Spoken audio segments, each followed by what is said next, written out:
Farming reputation the legit way is not an easy task, so I'm about to share my daily routine with you on how to farm treasury nodes and reputation with both factions. The main goal here is to help you save time and effort. Let's start!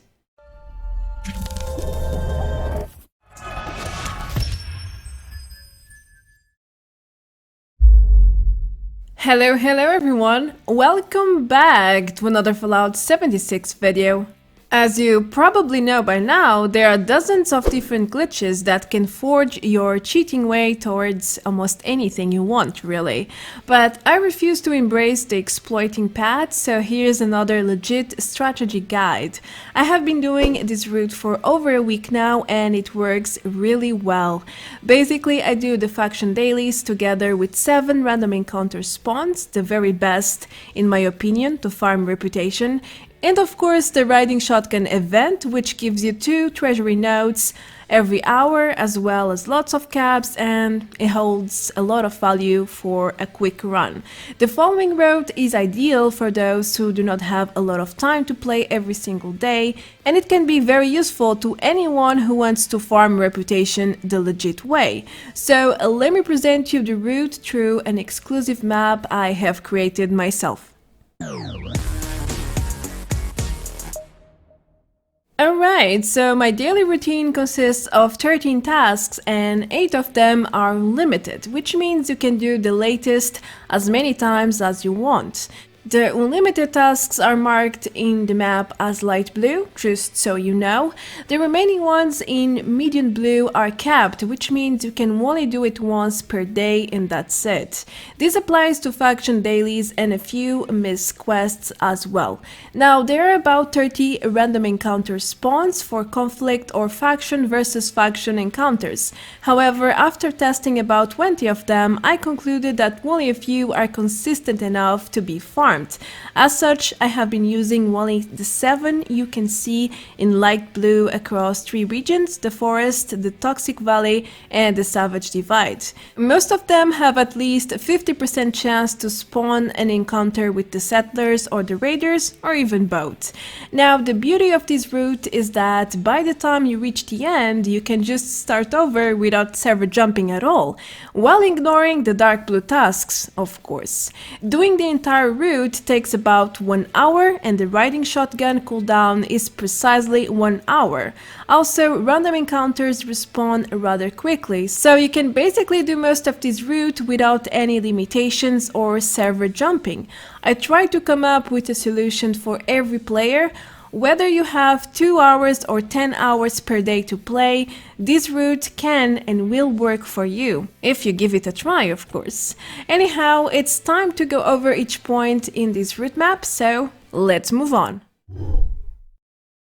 I always start my route at the Big Ben Tunnel East by doing the riding shotgun event in my private server. You can perfectly do this in Adventure too. Also, you don't lose any gear anymore if you end up dying during this event. At least according to Bethesda, they have released a hotfix a few days ago to solve this major bug. Now, keep in mind that the player must start this event every hour, otherwise it won't start on its own. And it is not a public event, which means you need to pay caps to join it. I have a complete guide on this Wastelanders event already, so I'm not going to lose too much time here with the details on how to solo the event, what you need to do, and so on. The important part here is that you earn 2 treasury nodes per event completed, as well as up to 120 caps, and you can also earn rare outfits and plants. Note, this event takes about 10 to 15 minutes to solo, or less than 10 minutes if you are doing it with several people. You can get a lot of value out of this quick event and get back to it at the very end of the route. That's why this is my first task to do. By the time you are done with everything else, the event should be back up. If not, just server jump, you should be able to find it elsewhere very quickly. Okay, now at the foundation you can do your Settler's Daily Quest, which is the vital equipment, and I'm sure all of you know how to do this daily by now. What you probably don't know yet is that you can earn extra reputation by choosing a certain dialogue choice. So you can go on talking to Ward, he gives you a location to find a stolen item, you go there, you retrieve it from the raiders, and then that's when you need to make the right choice. While returning the item to Ward, in order to complete the daily, please choose the donation option. Give the item for free and you will earn more reputation with the settlers. Sure, you will get less rewards, but who cares? You still get 3 treasury notes, plus your goal here is to farm as much rep as possible. So this is a small trick that makes a lot of difference after a few weeks of farming, trust me. So make sure to choose wisely. The first random encounter in this route is located north of the Bastion Park in the middle of the road. From this location you only have to run in a straight line towards north until you find a shack in ruins. This is not the best conflict spawn ever, but I usually find raider reavers in here. There is about or maybe 50% chance to find them. Expect to see a lot of super mutants, robots and even dead claws. And scorpions too. I have tested this location about 30 times and so far I haven't seen any settlers here, which is quite strange. I do find a lot of legendaries though, including legendary raider members, as you can see. Next we have another random encounter spawn, which is one of my favorite ones. I even have my survival tent there, because honestly it's a bit of a hassle to get there. It's in the mountains of SUMMERSVILLE and you need to go all the way around the rocks to find this small outpost. You can often find settlers, raiders or both factions fighting in this spawn. It has a really high chance to spawn factions, especially the settler guy who hates critters, and you can get several reputation rewards from him alone.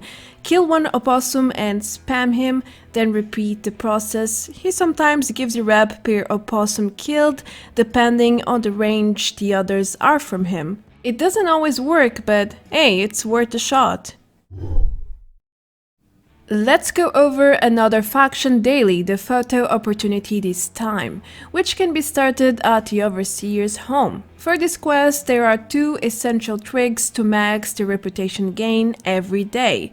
First, make sure to choose the opposite faction to the one you want to earn reputation at Devonport. Then, while delivering the photos, don't go right straight to him. Head to the faction officers and donate the photos. For example, for the settlers, you deliver the photos to Ward for free. This way he will give you less rewards but more settlers' reputation for your kind gesture. Don't worry, you can still earn your 3 treasury notes at Devonport. After this, just talk to him, lie for some caps, or say the truth for the notes only. The choice is yours. Another thing you can do every day is the following 2 MISC quests at the Ohio River Adventures. There is a MIRELURK factory there with the Wastelanders DLC, and you can earn a raider's reputation twice from 2 different NPCs. First, talk to Fishbones to lend your helping hand with the MIRELURKs. Defend the 3 waves and collect their meat while you kill the fishy creatures. Once you are done, you will receive 50 caps and you should have enough meat to deliver to Black Eye in exchange for some raider's reputation. She is usually in the main house in the middle of the outpost. Don't forget to get back to Fishbones to receive some more reputation as well. That's it for the day. These quests are utterly bugged though. Sometimes it works more than once per day, but normally it shouldn't. The SLOCUM'S Joe is one of the first random encounter spawns I have discovered with Wastelanders. I have another farming guide and one of the main locations there is exactly this one. It's quite popular at this point, so expect to find empty spawns in certain servers. Anyway, this is a very rich spawn. I usually find settlers or raiders here, or even both factions fighting. The critter settler spawns here very often as well, and there is a random encounter spawn across the river in which you can also find other types of reputation encounters. So this place is a gem to be farmed, and many people are already doing that at this very moment. The Marigold's Pavilion was the very first random encounter location I found for conflict spawns. Just like SLOCUM'S Joe, you have a very high chance to find settlers and raiders here. Per 10 encounters you will find normally 7 to 8 reputation ones, unless someone else is already farming it in your server. Then you might get a very different result. This is one of the best locations in game for rep random encounters, but lots of people know about it already, so you might want to switch to the others if you keep finding empty spawns. Now, I have discovered this remote location not too long ago, and surprisingly, it's a great one. It's located in the mountains at the very northwest of the map. It doesn't spawn faction encounters as often as the previous two locations, but it's still a pretty solid spawn. I would say you can find rep encounters about 60% of the time. The only letdown is that there are no marked locations close by, which means you will have to do a bit of running unless you want to add your survival tent nearby. If you have one, that is. I used to come here very often before I discovered the SUMMERSVILLE spawn. Nowadays, I don't come here as much, but it's definitely a great alternative and it's not popular yet. Moving to the Toxic Valley, you can head to the BECKER'S farm and move a little to the east towards a house. That's where the random encounter spawn is located. Now, this spawn is very average, it doesn't spawn the reputation encounters that often. You will usually find other types of enemies here, but still, this is one of the best in the list. For example, most conflict spawns in the mire have about 10% chance to spawn faction encounters. It's very low and unreliable. Plus, this spawn is quite close to the crater, so it might be useful to you one way or the other. A little bit to the east, at the GRANLINGER's farm, you can also find a conflict spawn. Probably the worst in this entire route. I really dislike coming here because first, there is like 30% chance to find settlers and or raiders, and secondly, most of the enemies that I find here are, well, annoying to fight, such as scorpions, ghouls or floaters. I have found several legendaries in this location though, so it might be worth checking for one reason or the other. I actually only included this spawn because it's right in the middle of two others that are quite useful. Back to the daily quests, there are two at the crater, but only one should pop up per day. Normally, if you don't get bugged, you will get the quest in alternate. One day you can do the retirement plan, and the next day the power of communication, and so forth. Just like the previous faction dailies, there is also a trick to earn extra reputation here. For the retirement plan, you should convince the former raider to return to the crater. You will get more reputation this way.